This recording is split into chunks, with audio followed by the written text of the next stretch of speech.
പ്രിയപ്പെട്ട ഈശ്വരനായി നമ്മുടെ ഉപവാസ പ്രാർത്ഥനയുടെ സമാപന ദിവസം നാം ഒരുമിച്ചായിരിക്കും.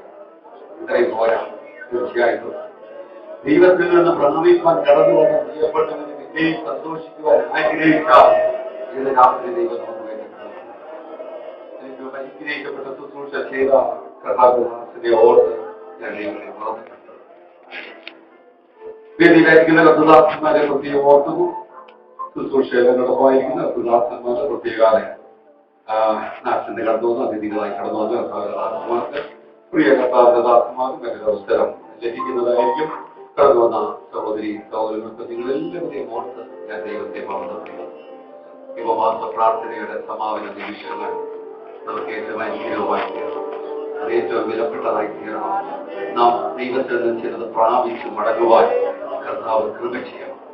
റോമാലേഖനം 8-ാം അധ്യായം 15-ാം വാക്യത്തിന്റെ ആരംഭ ഭാഗം ഒന്ന് വായിക്കണമേ. റോമാലേഖനം 8-ാം അധ്യായം 15-ാം വാക്യത്തിന്റെ ആരംഭ ഭാഗം, 35-ാം വാക്യത്തിന്റെ ആരംഭ ഭാഗം. റോമാലേഖനം 8-ന്റെ ക്രിസ്തുവിന്റെ സ്നേഹത്തിൽ നിന്ന് നമ്മെ വേർതിരിക്കുന്നതാണ്. മനുഷ്യൻ കണ്ടുപിടിച്ചു ഏറ്റവും വേഗതയുള്ളത് സൗണ്ടാണ് കണ്ടുപിടിച്ചു. എന്നാൽ അതിനുശേഷം കുറച്ച് നാൾ കഴിഞ്ഞപ്പോൾ കണ്ടുപിടിച്ചല്ല, പ്രകാശമാണ്, ലൈറ്റാണ് ഏറ്റവും വേഗം. അതിനേക്കാളും ഉപരിയായി ഇന്ന് രാത്രി ദൈവത്തിന്റെ ദാസന്മാരെ സംസാരിക്കുന്ന ദൈവത്തിന്റെ വചനം അതിവേഗം. ഏത് രാത്രി ഇവിടെ ദൈവവചനം ഇവിടെ നിങ്ങൾ കേൾക്കുമ്പോൾ അത് ഇവിടെ മാത്രമല്ല, നിങ്ങളെ ഭയപ്പെടുത്തുന്ന നിങ്ങളുടെ ഭവനങ്ങളിൽ, നിങ്ങളുടെ കുഞ്ഞുങ്ങളായിരിക്കുന്ന, നിങ്ങളുടെ മാതാപിതാക്കളായിരിക്കുന്ന സ്ഥലങ്ങളിൽ, നിങ്ങളുടെ പ്രിയപ്പെട്ടവരായിരിക്കുന്ന സ്ഥലങ്ങളിൽ ആ വചനത്തിന്റെ ശക്തി വ്യാപരിക്കുന്നു. ഇന്ന് രാത്രി എത്ര പേർക്ക് വിശ്വസിക്കുവാൻ കഴിയും? നമ്മെ ഭയപ്പെടുത്തുന്ന, നമ്മെ വേദനിപ്പിക്കുന്ന, നമ്മെ ഭാരപ്പെടുത്തുന്ന, നമ്മെ ചിന്തിപ്പിക്കുന്ന പല വിഷയങ്ങൾ ഇന്ന് രാത്രി ദൈവത്തിന്റെ വചനം ഇവിടെ കേൾക്കുമ്പോ നമ്മുടെ ജീവിതത്തിൽ വിടുതലായി മാറും. ഈ ഡോക്ടേഴ്സിലേക്ക് വിളിച്ചു ആൻജിയോപ്ലാസ്റ്റി ചെയ്താൽ പക്ഷേ ഹാർട്ടിലേക്ക് പോകുന്ന ബ്ലഡ് സെൽ അത് ഈ അടഞ്ഞു കിടക്കുന്ന അല്ലെങ്കിൽ ബ്ലോക്കായിരിക്കുന്നിടത്ത് ആൻജിയോപ്ലാസ്റ്റ് ചെയ്താൽ അത് ബ്ലോക്ക് മാറുമെന്ന് കണ്ടുപിടിച്ചെന്നാൽ ഞാനൊരു കാര്യം ഓർമ്മിക്കാം. 2000 വർഷങ്ങൾക്ക് മുമ്പ് അപ്പോസ്തലനായ പൗലോസ് എഴുതി വെച്ചു, ദൈവത്തിന്റെ വചനം അത് ആൻജിയോപ്ലാസ്റ്റി ചെയ്യുന്നതാണ്.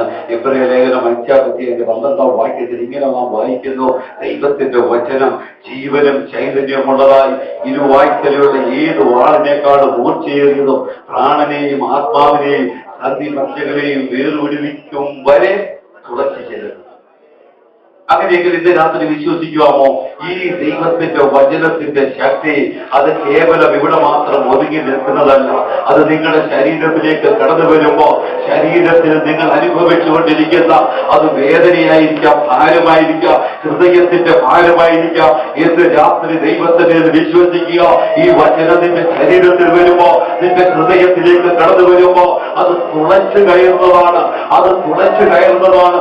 ഏത് രോഗത്തെയും മാറ്റുന്നതാണ്, ഏത് വേദനയെയും മാറ്റുന്നതാണ്. അതൊരു വലിയ ദൈവപ്രവൃത്തിയായി വെളിപ്പെടുന്നതാണ് ദൈവത്തിന്റെ വചനം. ക്രിസ്തുവിന്റെ സ്നേഹത്തിൽ നിന്ന് നമ്മെ വേർതിരിക്കുന്നത് വാസ്തവമായ ദൈവത്തിന്റെ സ്നേഹം, യഥാർത്ഥ ദൈവസ്നേഹം കാണണമെങ്കിൽ നമുക്ക് ക്രൂശിലേക്ക് നോക്കിയാൽ കാണാം ദൈവത്തിന്റെ സ്നേഹം. നമുക്കറിയാം മനുഷ്യരുടെ സ്നേഹത്തിന് പരിമിതിയുണ്ട്. അങ്ങനെ അറ്റം വരെ വന്നാൽ ശവക്കല്ലറ വരെ മനുഷ്യരുടെ സ്നേഹം. എന്നാൽ ഒരിക്കലും ഒരിക്കലും ഒരിക്കലും അവസാനിക്കാത്ത, ഒരിക്കലും തീരാത്ത നിത്യതയോട് നമ്മെ പിന്തുടരുന്ന ആ ദൈവത്തിന്റെ സ്നേഹം, ആ ദൈവത്തിന്റെ സ്നേഹത്തെ ഓർത്ത് ഇന്ന് രാത്രി ഞാൻ എന്റെ ദൈവത്തെ മഹത്വപ്പെടുത്തുന്നു. ആ ദൈവത്തിന്റെ സ്നേഹത്തെ കുറിച്ചാണ് പൗലോസ് പറഞ്ഞത്, ക്രിസ്തുവിന്റെ സ്നേഹത്തിൽ നിന്ന് എന്റെ ലോകത്തിൽ ഒരു ശക്തിക്കും വേർതിരിക്കുവാൻ കഴിയില്ല. ഇന്ന് രാത്രി പൗലോസ് മാത്രമല്ല, ഇവിടെ ആയിരിക്കുന്ന നമുക്ക് ഓരോരുത്തർക്കും നമ്മുടെ ജീവിതത്തിന്റെ അനുഭവത്തിലൂടെ പറയുവാൻ കഴിയണം, എന്നെ തേടി വന്ന ദൈവത്തിന്റെ സ്നേഹം, എന്നെ കണ്ടുമുട്ടിയ ആ ദൈവത്തിന്റെ സ്നേഹം, അതാണ് ലോകത്തിലെ ഏറ്റവും വലിയ സ്നേഹം. വാസ്തവമായിട്ടുള്ള സ്നേഹം കാണണമെങ്കിൽ ആ കാൽവരിയിലേക്ക് നോക്കിയാൽ, ഭാരമുള്ള മലക്കുരിശുമായി ഗോൽഗോഥായിലേക്ക് പോകുന്ന നമ്മുടെ പലപ്പോഴും നാം കേൾക്കാറുള്ളതാണ്, തലയിൽ മുൾക്കിരീടം കൊണ്ട് ഒഴിവച്ചാലുപോലെ കീറിയ ശരീരവുമായി പോകുന്നത് രണ്ട് കൊടിയ ഭാവികൾ അപ്പുറവും ഇപ്പുറവും. അതിന് നടുവിലായി നമ്മുടെ വാഴ്ത്തപ്പെട്ട കർത്താവ് നടന്നു നീങ്ങും. ഒരു വലിയ ജനാവലി, വലിയ ജനങ്ങള് നാം ഇങ്ങനെ ആത്മാവിൽ നമുക്ക് കാണുവാൻ കഴിയുമോ? വലിയ ഒരു ജനക്കൂട്ടത്തിന്റെ നടുവിലൂടെ 3 പേർ ക്രൂശുമായി നടന്നു നീങ്ങുകയാണ്. 2 കള്ളന്മാർ അപ്പുറത്തും ഇപ്പുറത്തും. നമ്മുടെ വാഴ്ത്തപ്പെട്ട കർത്താവ് അതിന്റെ നടുവിലൂടെ ഇങ്ങനെ നടന്നു നീങ്ങുമ്പോൾ ഒഴിവുചാൽ പോലെ കീറിയ ശരീരം, കൊടിയ ഭാവികൾ, കൂടെ വലിയ ജനാവലികൾ, ജനങ്ങൾ ഇങ്ങനെ നോക്കിക്കൊണ്ട് നിൽക്കുമ്പോൾ കർത്താവിന്റെ ജീവിതത്തില് ഇത് താങ്ങുവാൻ കഴിയുന്നതിൽ അപ്പുറമുള്ള ഭാരവുമായി എടുത്തുകൊണ്ട് മുമ്പോട്ട് നീങ്ങുവാൻ കഴിയാതെ മുമ്പോട്ട് പോകുമ്പോൾ ഞാനിങ്ങനെ ചിന്തിക്കുകയാണ്, പല സ്ഥലങ്ങളില് പക്ഷേ കർത്താവ് നമ്മുടെ വീട് കാണും. ഈ കുരിശുമായി മുമ്പോട്ട് പോകുവാൻ ബുദ്ധിമുട്ടിയ നമ്മുടെ വാഴ്ത്തപ്പെട്ട കർത്താവ് ഭാരമുള്ള ആ വലക്കുരിശുമായി പോകുവാൻ കഴിയാതെ പലയിടത്തും വീണപ്പോൾ പക്ഷേ കർത്താവ് നോക്കി ഒരു വലിയ ജനാവലി ചുറ്റും നിൽക്കുകയാണ്. ആരെങ്കിലും സഹായത്തിനായി വരുമോ എന്നുള്ള ചിന്ത ഒരു പക്ഷേ കാണും. അങ്ങോട്ട് മുമ്പിലേക്ക് നോക്കിയപ്പോൾ ലാസർ അവിടെ നിൽക്കുന്നു. ലാസറിന് പറയുവാൻ കഴിയും, മരിച്ച് 4 ദിവസമായി നാറ്റം വെച്ച എന്നെ ഈ ലാസറെ ഇവിടെ വരിക എന്ന വാക്കിന് മുമ്പില് എന്നെ വിളിച്ചു വരുത്തിയ കർത്താവാണ്. ഞാൻ അങ്ങോട്ട് ചെന്നിട്ട് ഈ ക്രൂശിനെ അല്പം ഒന്ന് താങ്ങി എന്റെ കർത്താവിനെ ഒന്ന് സഹായിക്കാം എന്ന് ലാസർ ചിന്തിച്ചില്ല. കാരണം ലാസറിനറിയാം, ഇത് ഈ കുരിശെന്ന് പറയുന്നത്, ഈ കുരിശ് താങ്ങിയാൽ അത് പക്ഷെ പാപത്തെയായിട്ട് താങ്ങുക, ഒരിക്കലും അതിൽ നിന്ന് വിടുതൽ ലഭിക്കുകയില്ല. അതിൽ നിന്ന് അത് ശപിക്കപ്പെട്ട ക്രൂശാണ്. അതിനെ താങ്ങിയാൽ തന്റെ ജീവിതം തന്നെ അതോടുകൂടി അവസാനിക്കുമെന്നുള്ള ചിന്ത. ശപിക്കപ്പെട്ട ക്രൂശിനെ താങ്ങുവാൻ ആരും മുമ്പോട്ട് വന്നില്ല. കർത്താവ് വീണ്ടും മുമ്പോട്ട് നടന്നു നീങ്ങിയപ്പോൾ ഞാനിങ്ങനെ ചിന്തിക്കുന്നു, നൈനിലെ വിധവ എവിടെ നിൽക്കുന്നു, വിധവയുടെ മകൻ നിൽക്കുന്നു, അവരിങ്ങനെ നോക്കി നിൽക്കുകയാണ്. ഈ കർത്താവ് ക്രൂശുമായി നടന്നു നീങ്ങുമ്പോൾ ഒരുപക്ഷെ സഹായത്തിനായി കടന്നു വരും. കാരണം തന്റെ ജീവിതത്തിൽ ചില മിനിറ്റുകൾ കഴിഞ്ഞാൽ ശവക്കുഴിയിലേക്ക് വെക്കുവാൻ പോകുന്നതിന് ചില മിനിറ്റുകൾക്ക് മുമ്പ് കടന്നു വന്ന് മകളെ കരയേണ്ട എന്ന് പറഞ്ഞ് തന്റെ മകളെ ഏകജാതനെ ജീവിപ്പിച്ചു കൊടുത്ത കർത്താവാണ് ഈ കടന്നു വരുന്നത്. അവന് തോന്നിയില്ല കർത്താവിന്റെ ക്രൂശത് താങ്ങുവാൻ. അങ്ങനെ അവര് മാത്രമല്ല, പള്ളിപ്രമാണിയായ യായിറോസിന്റെ മകള്, ഒരുപക്ഷെ യായിറോസും മകളുമായി ഈ കൂട്ടത്തിൽ എവിടെയോ ഉണ്ട്. അവർക്കും അറിയാം, ഈ കടന്നു വരുന്ന അരുമനാഥൻ എന്റെ മകളുടെ ജീവൻ തിരികെ തന്ന ഈ അരുമനാഥന്റെ അരികിലേക്ക് ഞങ്ങൾ ഒരുമിച്ച് പോയി ആ ക്രൂശിനെ ഒന്ന് താങ്ങാം എന്ന് അവരും ചിന്തിച്ചില്ല. പല പ്രിയപ്പെട്ടവരും കഥാനാഥൻ പറഞ്ഞല്ലോ, 5 അപ്പം കൊണ്ട് 5000 പേരെ പോഷിപ്പിച്ച് ആ പോഷിപ്പിക്കപ്പെട്ട അനേക പ്രിയപ്പെട്ടവര് ഈ ജനക്കൂട്ടത്തിന് നടുവിൽ നടക്കുമ്പോ അവർക്കാർക്കും തോന്നിയില്ല എന്റെ കർത്താവിന്റെ ക്രൂശത് താങ്ങുവാൻ. രാത്രി ഞാൻ ഒരു കാര്യം ഓർപ്പിക്കട്ടെ, ക്രൂശിന്റെ അനുഭവത്തിലൂടെ എന്നെ കേൾക്കുന്ന സഹോദരി നാം കടന്നു പോകുമ്പോ, ക്രിസ്തീയ ജീവിതത്തിൽ വേദനയുള്ള നിമിഷങ്ങളിലൂടെ കടന്നു പോകുമ്പോ ഒരു കാര്യം ദൈവമാവിൽ ഞാൻ വിളിച്ചു പറയട്ടെ, നിന്നെ സഹായിപ്പാൻ പ്രതീക്ഷിക്കുന്ന പലരും കാര്യയില്ല. നിന്നെ സഹായിപ്പാൻ നാം ചിന്തിക്കുന്ന പലരും കാര്യയില്ല. നാം നമ്മെ കരുതും എന്ന് ചിന്തിക്കുന്ന പലരും കാര്യയില്ല. ഇന്ന് രാത്രി ഞാൻ ഓർപ്പിക്കാം, ലോകം മുഴുവനും നിന്നെ സഹായിക്കുന്നില്ല എങ്കിലോ ഒരു കാര്യം ഞാൻ വ്യക്തമായി ഓർമ്മിക്കട്ടെ, സഹായിക്കുന്ന ഒരുവൻ ഇന്ന് രാത്രി ഇവിടെ കടന്നു വന്നിട്ടുണ്ട്.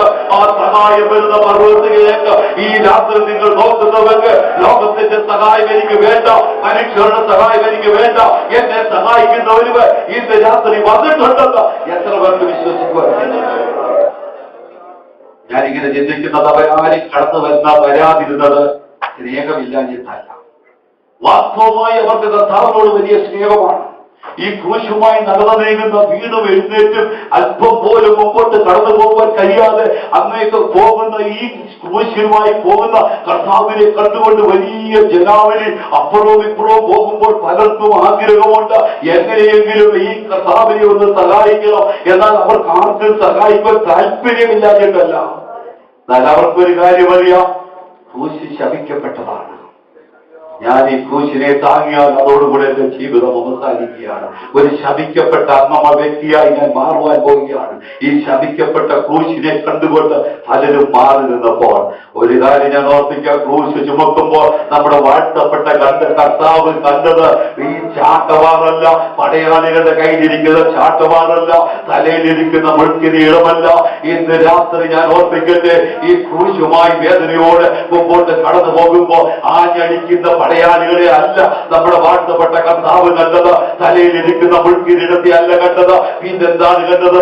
രക്തത്താൽ വീണ്ടെടുത്ത തന്റെ ജനത്തെ, രക്തത്താൽ വീണ്ടെടുത്ത തന്റെ ജനത്തെ ആരാധിക്കുന്ന ഒരു കൂട്ടത്തെ. തന്റെ ജീവിതത്തിൽ എന്ത് സംഭവിച്ചാലും, തന്റെ അവസാനമുള്ളിൽ രക്തം വരെ ചിന്തേരി വന്നാലും യേശുവിന്റെ മുമ്പിൽ ഒരു വലിയ സന്തോഷമുണ്ടായിരുന്നു. അതിനപ്പുറമായി ഇന്ന് രാത്രി ഇവിടെ ആയിരിക്കുന്ന തന്റെ രക്തത്താൽ വീണ്ടെടുക്കുവാൻ പോകുന്ന ആ വലിയ ജനത്തെ കണ്ടുകൊണ്ട് എന്റെ കർത്താവ് അത് കണ്ടു സന്തോഷിച്ചു. ഞാനൊരു കാര്യം ഓർപ്പിക്കട്ടെ, ആരാധിക്കുന്ന ഒരു കൂട്ടത്തെ കണ്ടുകൊണ്ട് ഇന്ന് രാത്രി ആ കർത്താവിന്റെ സ്നേഹത്തെ ഓർത്തുകൊണ്ട് എത്ര പേർക്ക് ദൈവത്തെ സ്തുതിക്കുവാൻ കഴിയും, എത്ര പേർക്ക് ദൈവത്തെ ആരാധിക്കുവാൻ കഴിയും. കാൽവറിയിലെ സ്നേഹത്തിന്റെ വിലയറിയുന്ന പ്രിയപ്പെട്ടവർക്ക് വെറുതെ ഇരിക്കുവാൻ കഴിയില്ല. ഇന്ന് രാത്രി എന്നെ കേൾക്കുന്ന പ്രിയപ്പെട്ടവരോട് ദൈവാത്മാവിൽ ഞാൻ ഓർപ്പിക്കട്ടെ, കാൽവറിയിലെ ആ സ്നേഹത്തിന്റെ വിലയറിയുന്നവർക്ക് അവർക്ക് വെറുതെ ഇരിക്കുവാൻ കഴിയില്ല. അങ്ങനെയുള്ളവ പ്രിയപ്പെട്ടവ ദൈവത്തെ സ്തുതിക്കുവാൻ കഴിയുമോ? എന്റെ ജീവിതത്തിൽ എന്റെ കർത്താവ് ഇറങ്ങി വന്നതെങ്കിൽ, കഴിഞ്ഞ നാളുകളിൽ എന്നെ നടത്തിയെങ്കിൽ ആ ക്രൂശിന്റെ സ്നേഹം ഞാൻ അനുഭവിച്ച വ്യക്തിയാണെങ്കിൽ ഇന്ന് രാത്രി എന്റെ കർത്താവിനെ സ്തുതിക്കുവാൻ കഴിയുമോ? വാസ്തവമായി ദൈവത്തെ നാം സ്തുതിക്കുന്നുവെങ്കിൽ, ദൈവത്തെ മഹത്വപ്പെടുത്തുന്നുവെങ്കിൽ ഒരു വലിയ ദൈവപ്രവൃത്തി നടക്കുവാൻ പോയി. അഭിഷേകത്തിന്റെ ശക്തി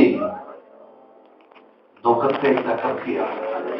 രാത്രി ഞാൻ ഒരു കാര്യം ഓർമ്മിക്കാം, അഭിഷേകത്തിന്റെ ശക്തി നിങ്ങളുടെ മേൽ കടന്നു വന്നാൽ അഭിഷേകത്തെ anointing shall break the yoke എന്നാണ് ദൈവവചനത്തിൽ ഇരിക്കുന്നത്. ഇന്ന് രാത്രി ഏത് മുഖവുമായിട്ടാണ് നിങ്ങൾ ഇവിടെ കടന്നു വന്നതെങ്കിൽ, കഴിഞ്ഞ നാളുകളിൽ ശത്രു നിന്റെ ജീവിതത്തിൽ വെച്ചിരിക്കുന്ന മുഖം നിന്റെ പുതുങ്ങത്ത് കെട്ടി താഴ്ത്തുകൊണ്ട് നിനക്ക് മുഴുവൻ കഴിയാത്ത രീതിയിൽ, പല വിഷയങ്ങളിൽ എഴുന്നേൽക്കുവാൻ കഴിയാത്ത രീതിയിൽ, പല രീതിയിൽ മുമ്പോട്ട് പോകുവാൻ കഴിയാത്ത രീതിയിൽ ഈ രാത്രി ദൈവാത്മാവിൽ ഞാൻ വിളിച്ചു പറയട്ടെ, നിന്റെ മുമ്പോട്ടുള്ള വഴിയെ അടച്ചുകൊണ്ട്, നിന്റെ മുമ്പോട്ടുള്ള ഗമനത്തെ അടച്ചുകൊണ്ട് പോകുവാൻ കഴിയാത്ത ശത്രു നിന്റെ ജീവിതത്തിൽ കടന്നു വന്നിരിക്കുന്നുവെങ്കിൽ ഇന്ന് രാത്രി വ്യക്തമായി ഞാൻ ഓർമ്മിക്കട്ടെ, ആത്മാവിൽ നീ ദൈവത്തെ സ്തുതിച്ച, ആത്മാവിൽ ദൈവത്തെ ആരാധിച്ച, അന്യ ഭാഷയിൽ നീ ദൈവത്തെ സ്തുതിച്ച, നിന്റെ മുമ്പിലിരിക്കുന്ന ദുഃഖങ്ങൾ മാറിപ്പോകുമെന്ന് വിശ്വസിക്കുന്ന പ്രിയപ്പെട്ടവർ ചില നിമിഷങ്ങൾ ദൈവത്തെ സ്തുതിച്ചാണ്ട്, ചില നിമിഷങ്ങൾ ദൈവത്തെ മഹത്വപ്പെടുത്തിച്ചാണ്ട് അഭിഷേകത്തിന്റെ ശക്തി ഇന്ന് രാത്രി ഇവിടെ വ്യാപരിക്കട്ടെ.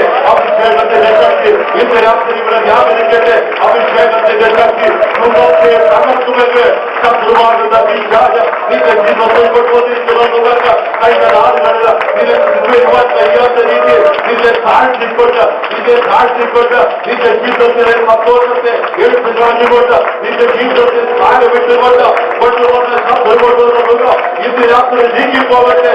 എത്ര പേർക്ക് ദൈവത്തെ ബോധപ്പെടുത്തുവാൻ കഴിയും, എത്ര പേർക്ക് ദൈവത്തെ സ്തുതിക്കുവാൻ കഴിയും. ഹല്ലേലൂയ. ചില നിമിഷങ്ങൾ ഒരുമിച്ച് ദൈവത്തെ സ്തുതിക്കാം. ശത്രു നമ്മുടെ ജീവിതത്തിൽ കൊണ്ടുവന്നിരിക്കുന്ന അത് മുഖം എത്ര വലുതാണെങ്കിൽ ഇന്ന് രാത്രി നിനക്ക് നിവരുവാൻ കഴിയുന്നില്ല എങ്കിൽ അത്ഭുതം ഈ ആത്മാവിൽ ദൈവത്തെ ആരാധിക്കുമോ?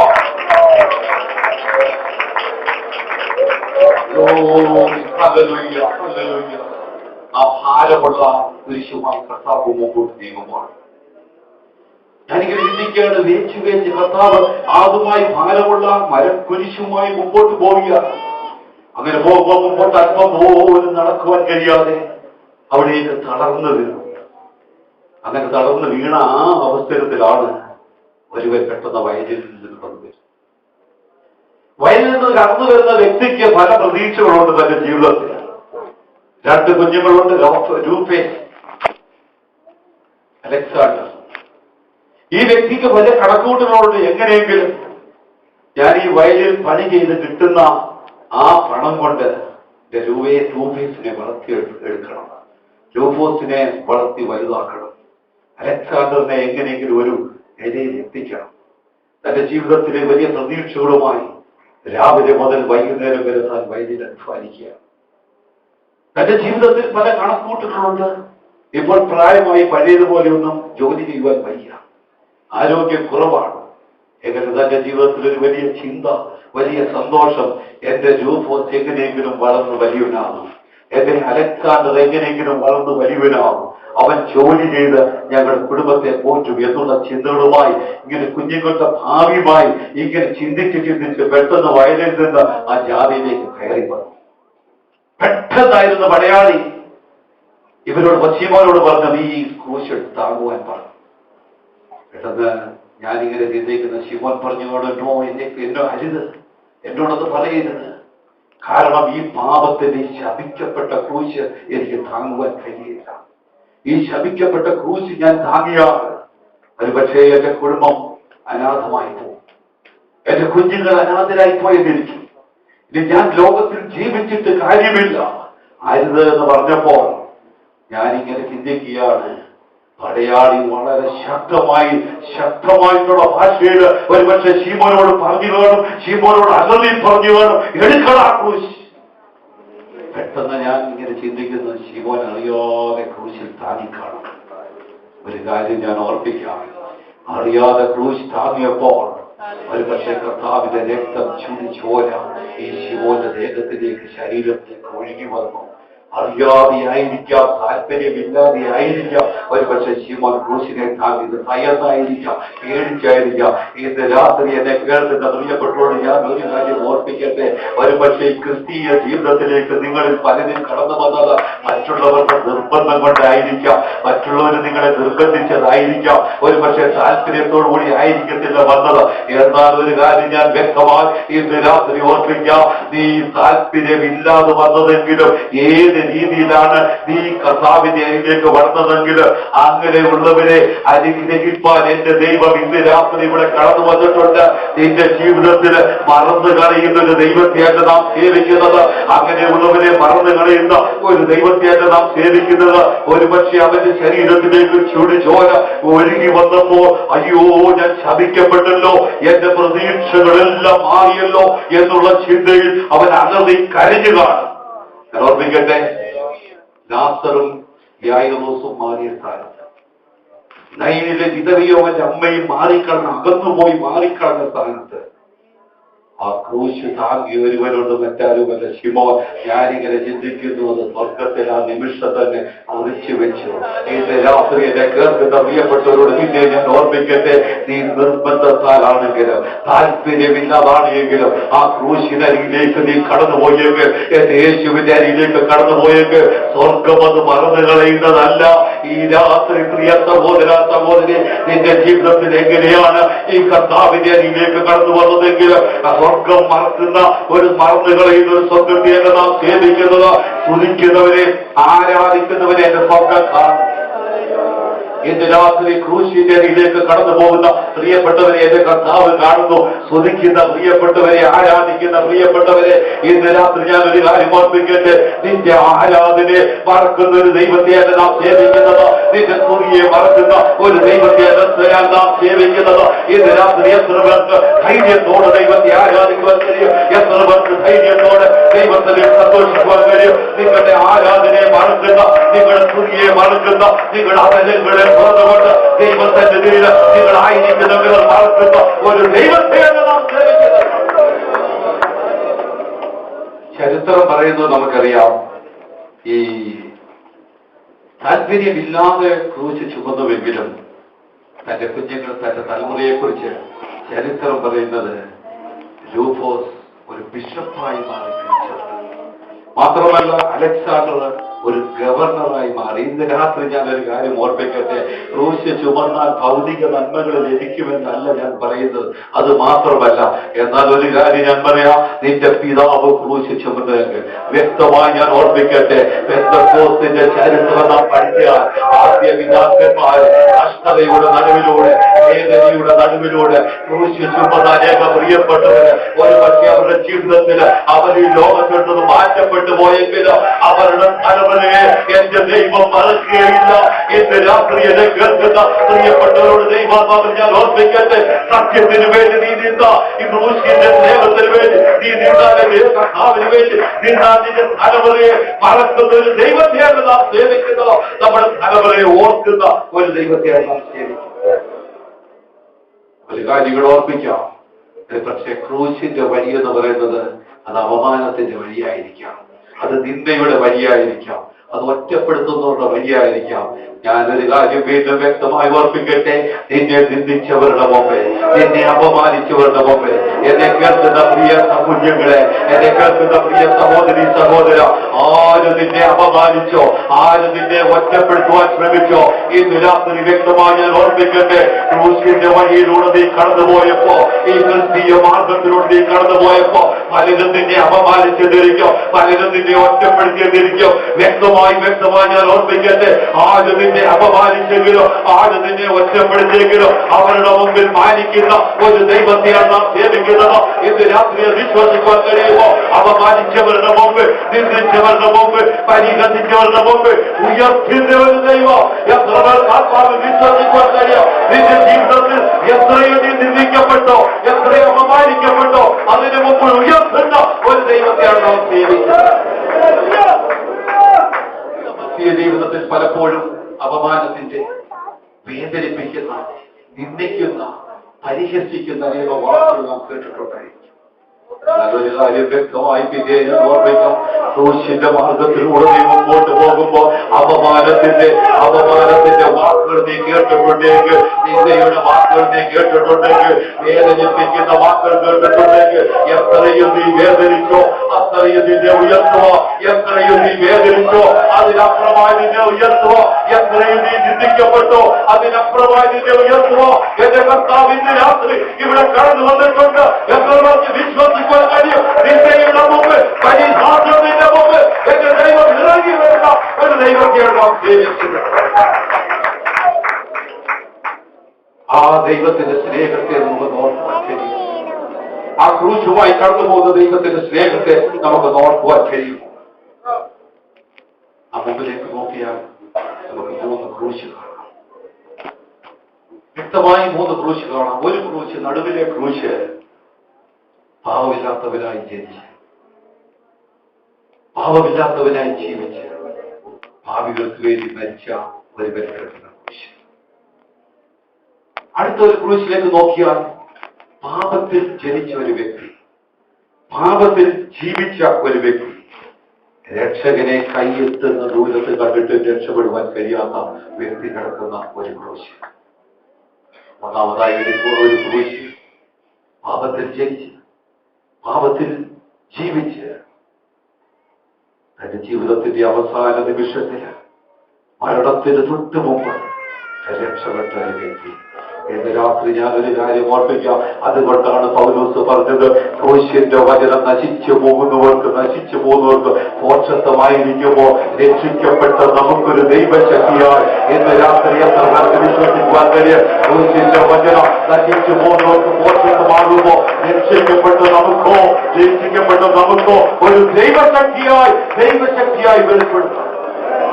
ഇന്ന് രാത്രി ക്രൂശിനെ ഉയർത്തുമ്പോൾ ശക്തി വ്യാപരിച്ചേ മതിയാവും. ആ ക്രൂശിനെ നാം ഉയർത്തുമ്പോ, എന്റെ കർത്താവിനെ ഞാൻ ഉയർത്തുമ്പോ അവിടെയാണ് ദൈവശക്തി വ്യാപരിക്കുന്നത്. ദൈവത്തിന്റെ വചനം പറയുന്നത്, രക്ഷിക്കപ്പെടുന്നവർക്ക് ക്രൂശിന്റെ വചനം ഒരു ദൈവശക്തിയാണ്. അത് വിശ്വസിക്കുന്ന പ്രിയപ്പെട്ടവർ ഒരു ദൈവശക്തിയായി, അത് വിശ്വസിക്കുന്ന പ്രിയപ്പെട്ടവർ കരകളടിച്ചാൽമതില്ല. ദൈവത്തെ കുറിച്ച് ഈ ക്രൂശിന്റെ വചനം ഒരു ദൈവശക്തിയായി, ക്രൂശിന്റെ വചനം ഒരു ദൈവശക്തിയായി, ക്രൂശിന്റെ വചനം ഒരു ദൈവശക്തിയായി പ്രിയപ്പെട്ടവർ ഇതിനോട് നിൽക്കുന്ന ദൈവത്തെ കുറിച്ചാത്ത സമയമോ.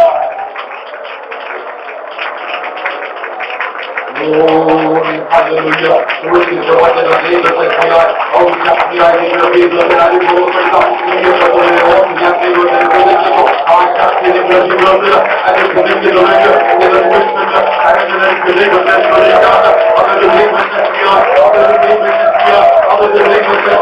അതൊരു ദൈവശക്തിയായി, രാത്രിയുടെ വ്യാപരിക്കട്ടെ, ഇവിടെ വ്യാപരിക്കട്ടെ.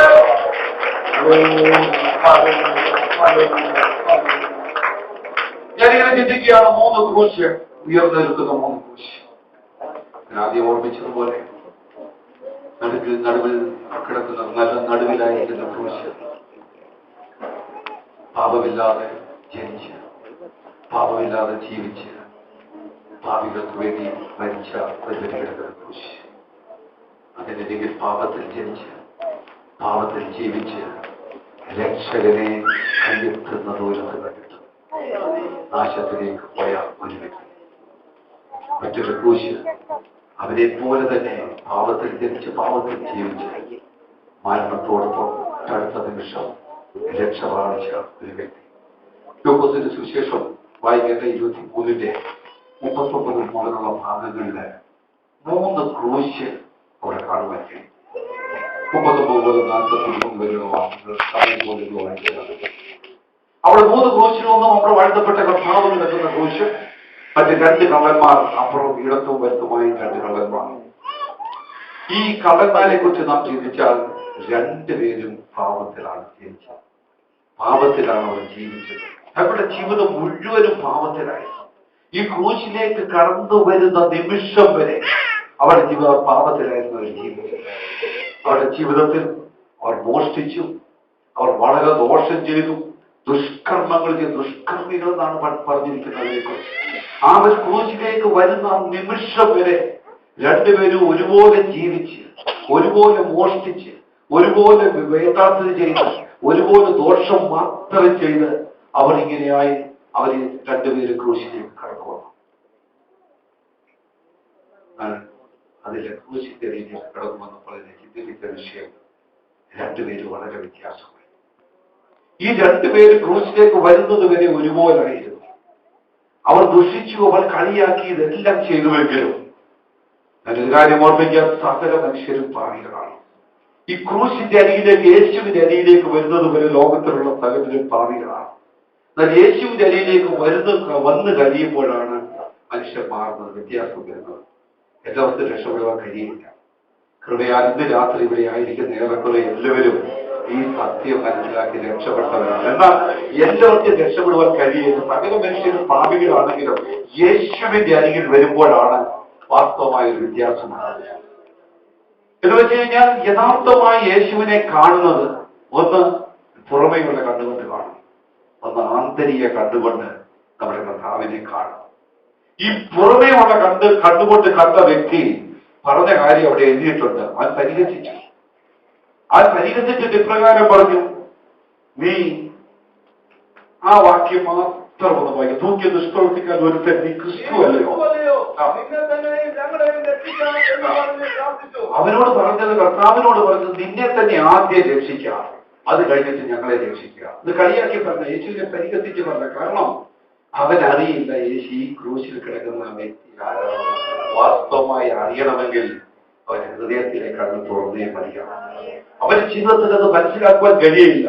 അവൻ മനസ്സിലാക്കിയത് ക്രൂശിൽ കിടക്കുന്ന ഈ വ്യക്തി ബന്ധിക്കപ്പെട്ട് കിടക്കുകയാണ്. ഒരിക്കലും രക്ഷപ്പെടുവാൻ കഴിയാതെ ലോകത്തിലെ മനുഷ്യരാൽ ബന്ധിക്കപ്പെട്ട് കിടക്കുന്ന ഈ വ്യക്തി, ഇവൻ ഒരിക്കലും ഇവിടെ ഇറങ്ങി വരുവാൻ കഴിയയില്ല എന്ന് മനസ്സിലാക്കിക്കൊണ്ട് ആ വ്യക്തി പറഞ്ഞു, നീ നിന്നെ തന്നെ ആദ്യം രക്ഷിക്കാം, അത് കഴിഞ്ഞിട്ട് ഇറങ്ങി വന്ന് ഞങ്ങളെ രക്ഷിക്കാം.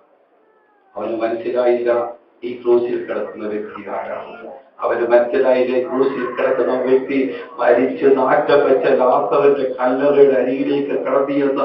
ലാസറെ പുറത്തു വരിക എന്ന് പറഞ്ഞ ആ നിമിഷം തന്നെ ദിവസങ്ങൾ കഴിഞ്ഞ് 4 ദിവസം കഴിഞ്ഞ് നാറ്റം വെച്ച ലാസറിനെ പുറത്തു വരുത്തിയ സർവശക്തനാകുന്ന ദൈവമാണ് ഇവിടെ കിടക്കുന്നതെന്ന് മനസ്സിലായില്ല.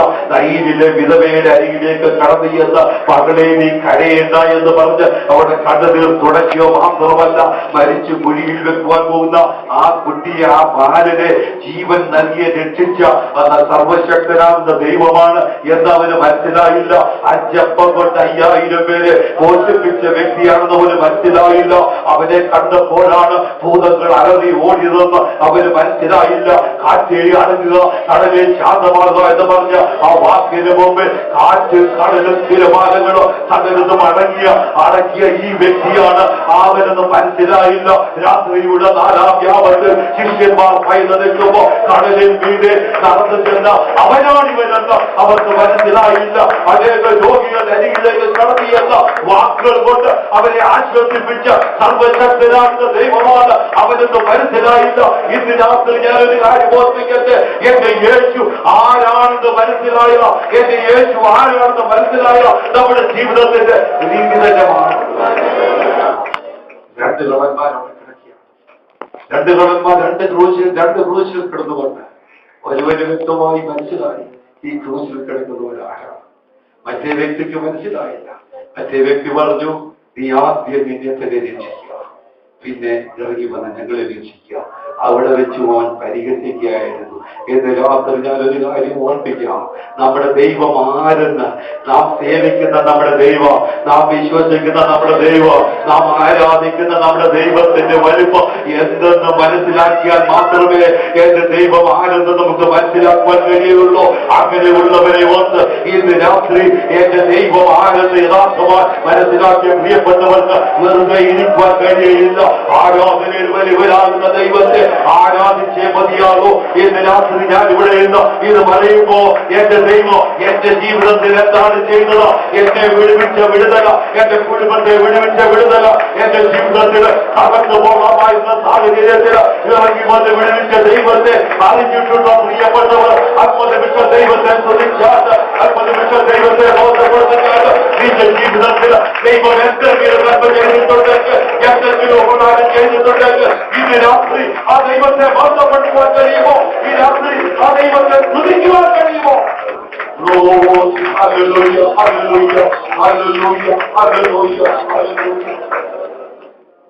രണ്ടുപേരും ഒരുപോലെ കിടക്കുന്നു. അതിലൊരുവൻ രക്ഷപ്പെട്ടു, ഒരുവൻ നിത്യനാശത്തിലേക്ക് പോയി. രക്ഷപ്പെടണമെങ്കിൽ ചില കാര്യങ്ങൾ നാം ചെയ്തേ മതിയാവും. അവിടെ തന്നെ എഴുതിയിട്ടുണ്ട്. ഈ ലോകോത്തര സുവിശേഷത്തിൽ ഞാൻ വായിക്കുവാൻ വേണ്ടി സമയമെടുക്കുന്നില്ല, സമയം കഴിഞ്ഞു. ഞാൻ ഓർപ്പിക്കട്ടെ. ഒന്നാമതായി അവന്റെ ഉള്ളിൽ ഒരു ദൈവ ഭയമുണ്ടായി. അവിടെ എഴുതിയിരിക്കുന്ന വായിക്കുമ്പോൾ നമുക്കത് കാണാം. നാം സമശിക്ഷാവിധിയിലായിട്ടും നീ ദൈവത്തെ ഭയപ്പെടുന്നില്ലയോ എന്നൊരു മറ്റുള്ള എന്ന് വെച്ചാൽ ദൈവത്തെ കുറിച്ചുള്ള ഒരു ഭയം. രാത്രി ഞാനൊരു കാര്യം ഓർമ്മിക്കട്ടെ, രക്ഷ പ്രാപിക്കണമെങ്കിൽ ഒന്നാമതായി നാം ചെയ്യേണ്ടത് ഒരു ദൈവഭയം നമ്മുടെ ഉള്ളിലുണ്ടാകണം. രണ്ടാമതായി അവിടെ എഴുതിയിരിക്കുന്നത് ഞാൻ അവസാനിപ്പിക്കുകയാണ്, അവന്റെ തെറ്റ് മനസ്സിലാക്കി. കാരണം നാം തെറ്റുകാരാണ് എന്നവന് മനസ്സിലായി. ഇവനോ യാതൊന്നും ചെയ്യാത്ത. മൂന്നാമതായി ഇവൻ പരിശുദ്ധനാണ്, എന്റെ യേശു ഒരു പരിശുദ്ധനാണ് എന്ന് മനസ്സിലാക്കിയാൽ നിന്റെ ജീവിതത്തിൽ നിനക്ക് വിടുതൽ വായിക്കുവാൻ പോവുകയാണ്. ഇന്ന് രാത്രി ഞാനൊരു കാര്യം ഓർമ്മിക്കാം, എന്റെ തെറ്റുകൊണ്ടല്ല എന്റെ ജീവിതത്തിൽ. പലപ്പോഴും പലരും അത് ഭാര്യയുടെ കുഴപ്പമാണ്, ഭർത്താവിന്റെ കുഴപ്പമാണ്, മറ്റൊരു കുഴപ്പമാണ്, കൂട്ടു സഹോദരങ്ങളുടെ കുഴപ്പമാണ് എന്ന് പറഞ്ഞില്ല. ഒരിക്കലും അവർക്ക് രക്ഷപ്പെടാൻ കഴിയും. അതിന് വ്യക്തമായി ഞാനൊരു കാര്യം ഓർപ്പിക്കാം, നിന്റെ ജീവിതത്തിലെ തെറ്റ് നിനക്ക് മനസ്സിലാകുന്നതിൽ മാത്രം. എന്നെ കേൾക്കുന്ന പ്രിയ സഹോദര, ഞാനൊരു തെറ്റുകാരനല്ല എന്നുള്ള ചിന്തയോടെ ഇന്ന് രാത്രി ഇവിടെ ആരെങ്കിലും ആയിരിക്കുന്നുവെങ്കിൽ അവർക്ക് രക്ഷ പ്രാപിക്കുവാൻ കഴിയില്ല. ഇന്ന് രാത്രി ദൈവത്തിന്റെ ഏറ്റു പറയുമ്പോ, കർത്താവേ ഞാനൊരു തെറ്റുകാരനാണ്, എന്റെ ജീവിതത്തിൽ കുറവുണ്ട്, എന്റെ കുറവ് കൊണ്ടാണ് പലപ്പോഴും എനിക്ക് പരാജയം സംഭവിക്കുന്നത് എന്നുള്ളത് പൂർണ്ണമായി മനസ്സിലാക്കുന്ന വ്യക്തിക്ക് മാത്രം രക്ഷ പ്രാപിക്കുവാൻ കഴിയുക. മാത്രമല്ല ഇവിടെ എഴുതിയിരിക്കുന്നത് യേശു പരിശുദ്ധൻ, യേശു എങ്ങനെയുള്ളവൻ എന്നവന് മനസ്സിലായി. അതിനേക്കാളൊക്കെ ഉപരിയായി അവരുള്ള കാര്യങ്ങൾ തുറന്ന് സംബന്ധിച്ചു. യേശുവെ രാജ്യത്തെ പ്രാപിച്ചു വരുമ്പോൾ എന്നെ ഓർക്കുക. അവൻ രാജാവാണെന്ന് മനസ്സിലാക്കിയാൽ മാത്രമേ പറയുവാൻ കഴിയുള്ളൂ, രാജ്യത്തെ പ്രാപിച്ചു വരുമ്പോൾ എന്നെ ഓർക്കണമേ. എന്റെ യേശു ആരാണെന്ന് വ്യക്തമായി മനസ്സിലാക്കി കഴിഞ്ഞപ്പോൾ അവൻ തുറന്നു പറഞ്ഞ്, യേശുവെ നീ രാജ്യത്തെ പ്രാപിച്ചു വരുമ്പോൾ എന്നെയും ഓർക്കണം. ഇത് രാത്രി ഞാൻ ഒരു കാര്യം ഓർപ്പിക്കാം, ഏത് കൊടുപ്പാകിയെ രക്ഷിപ്പാൻ, ഏത് കൊടുപ്പാകിയെ രക്ഷിപ്പാൻ കാൽവരിയിൽ താഴ്ത്തപ്പെട്ട യേശുവിന്റെ സ്നേഹം മാത്രമല്ല, ഇന്ന് രാത്രി നാം ആയിരിക്കുന്ന റോഡില് ആ ദൈവത്തിന്റെ സ്നേഹം നമ്മെ തേടി വന്നിരിക്കുകയാണ്. ഒരു പക്ഷേ കഴിഞ്ഞ നാളുകളിൽ എങ്ങനെയായിരുന്നു എന്നുള്ളത് എന്റെ ദൈവത്തിന് വിഷയമല്ല. അവന്റെ ജീവിതത്തിൽ അവസാന നിമിഷത്തിൽ യേശുവേ നീ രാജ്യത്വം പ്രാപിച്ചു വരുമ്പോ എന്നെ ഓർക്കണമേ എന്ന് പറഞ്ഞ ആ വാക്കിന് മുമ്പിൽ നമ്മുടെ വാഴ്ത്തപ്പെട്ട കർത്താവ് പറഞ്ഞത്, ഇന്ന് നീ എന്നോട് കൂടെ പ്രതീക്ഷയിരിക്കും. നിങ്ങളെന്നല്ല പറഞ്ഞു. ഞാനൊരു കാര്യം ഓർപ്പിക്കാം. രക്ഷയെന്ന് പറയുന്നത് വ്യക്തിപരമാണ്. പൊതുവായി ആർക്കും രക്ഷപ്പെടുവാൻ കഴിയുകയില്ല. സഭയെ മുഴുവനും കൂടെ രക്ഷിക്കാൻ രക്ഷ ഒരിക്കലും ലഭിക്കുകയില്ല. ഒരു ഭവനത്തിന് മുഴുവനായി രക്ഷ ലഭിക്കുകയില്ല. ഏത് രാത്രി ഞാൻ ഓർപ്പിക്കട്ടെ, വ്യക്തിപരമാണ് രക്ഷ. കർത്താവ് പറഞ്ഞത്, കർത്താവിനോട് പറഞ്ഞ കർത്താവേ ഈ രാജ്യത്തെ പ്രാപിച്ചത് നമ്മൾ ഓർക്കണമെന്ന് പറഞ്ഞപ്പോ ഇന്ന് നാളെയല്ല. ഈ രാത്രി ഞാൻ ഒരു കാര്യം ഓർപ്പിക്കാം. കഴിഞ്ഞ നാളുകളിൽ എങ്ങനെയായിരുന്നു എന്നുള്ളതിനേക്കാൾ ഉപരിയായി ഈ രാത്രി ദൈവസ്നേഹത്തെ ഞാൻ ഓർപ്പിക്കട്ടെ. ആ ദൈവസ്നേഹം നമ്മെ തേടി വന്നു എന്നുള്ള ചിന്ത നമ്മുടെ ജീവിതത്തിലുണ്ട് എങ്കിൽ, എങ്ങനെ ജീവിച്ച വ്യക്തിയാണെങ്കിൽ, ഏത് രീതിയിലാണ് കഴിഞ്ഞ നാളുകളിലായിരുന്നതെങ്കിലും, നമ്മുടെ ഇടപാടുകൾ എങ്ങനെയായിരുന്നാലും, നമ്മുടെ പ്രവൃത്തികൾ എങ്ങനെയായിരുന്നാലും, ഇന്ന് രാത്രി എന്റെ കർത്താവ് നിന്റെ അരിയിലേക്ക് കടന്നു വന്നു. ഇന്ന് നീ എന്നോടുകൂടെ പരദേശിൽ ഇരിക്കുമെന്ന് പറഞ്ഞുവെങ്കിൽ ഒരു കാര്യം ഞാൻ ഓർപ്പിക്കാം. ആ ദൈവസ്നേഹത്തിന്റെ ആഴം എത്ര കൊടിയ പാപിയായിരുന്നാലും, എത്ര കൊള്ളക്കാരനായിരുന്നാലും, ഏത് രീതിയിൽ ജീവിച്ചുവെങ്കിലും അവനെ തേടി എന്റെ കർത്താവ് വന്നുവെങ്കിൽ ആ ദൈവസ്നേഹത്തിന്റെ ആഴം എത്ര നിന്ന് രാത്രി അറിയുന്ന പ്രിയപ്പെട്ടവർ ചില നിമിഷങ്ങൾ ദൈവത്തെ സ്തുതിച്ചാണ്. ആ ക്രൂശിലെ സ്നേഹം അനുഭവിക്കുന്ന പ്രിയപ്പെട്ടവര്, ആ ക്രൂശിലെ സ്നേഹം അനുഭവിക്കുന്ന പ്രിയപ്പെട്ടവർ ചില നിമിഷങ്ങൾ ദൈവത്തെ സ്തുതിച്ചാണ്. ആ ക്രൂശിലെ സ്നേഹം എന്നെ തേടി വന്നുവെങ്കിൽ, എന്നെ തേടി വന്നുവെങ്കിൽ, ആ ക്രൂശിലെ സ്നേഹം എന്റെ ഭവനത്തെ തേടി വന്നുവെങ്കിൽ, ആ ക്രൂശിലെ സ്നേഹം എന്റെ ജീവിതത്തെ തേടി വന്നുവെങ്കിൽ, അല്പനിമിഷം നമുക്ക് ഒരുമിച്ച് ദൈവത്തെ ബന്ധപ്പെടുത്തുവാൻ കഴിയുമോ? എല്ലാം പ്രിയപ്പെട്ടവർ, ക്രൂശിലെ സ്നേഹം അനുഭവിക്കുന്ന പ്രിയപ്പെട്ടവർ, അറിയുന്ന പ്രിയപ്പെട്ടവർ ചില നിമിഷങ്ങൾ ദൈവത്തെ സ്തുതിച്ചാണ്. ഇന്ന് രാത്രി മോളിലായിരിക്കുന്ന പ്രിയപ്പെട്ടവർ, വാസ്തവമായി ദൈവസ്നേഹം അനുഭവിച്ച പ്രിയപ്പെട്ടവർ, ക്രൂശിലെ സ്നേഹം അനുഭവിച്ച പ്രിയപ്പെട്ടവർ, അല്പസമയം ഒരുമിച്ച് ദൈവത്തെ സ്തുതിച്ചാണ്. അല്പസമയം കരങ്ങളടിച്ച് ദൈവത്തെ സ്തുതിച്ചാണ്.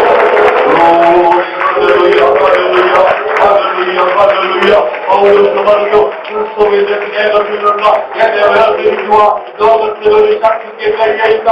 ഇന്ന് രാത്രി ആത്മാവെ നമുക്ക് വിളിച്ചു പറയുവാൻ കഴിയുമോ? ആ ദൈവസ്നേഹത്തിൽ നിന്ന് എന്നെ പിന്മാറ്റുക, എന്നെ മാറ്റുക. ലോകത്തിൽ ഒരു ശക്തിക്ക് കഴിയില്ല, ലോകത്തിൽ ഒരു ശക്തിക്ക് കഴിയില്ല. ദൈവസ്നേഹത്തിൽ നമ്മെ മാറ്റുക. ഒരു നിമിഷം നാം ദൈവത്തെ എഴുന്നേറ്റ്, ഒരു നിമിഷം ദൈവത്തിന്റെ എഴുന്നേറ്റ്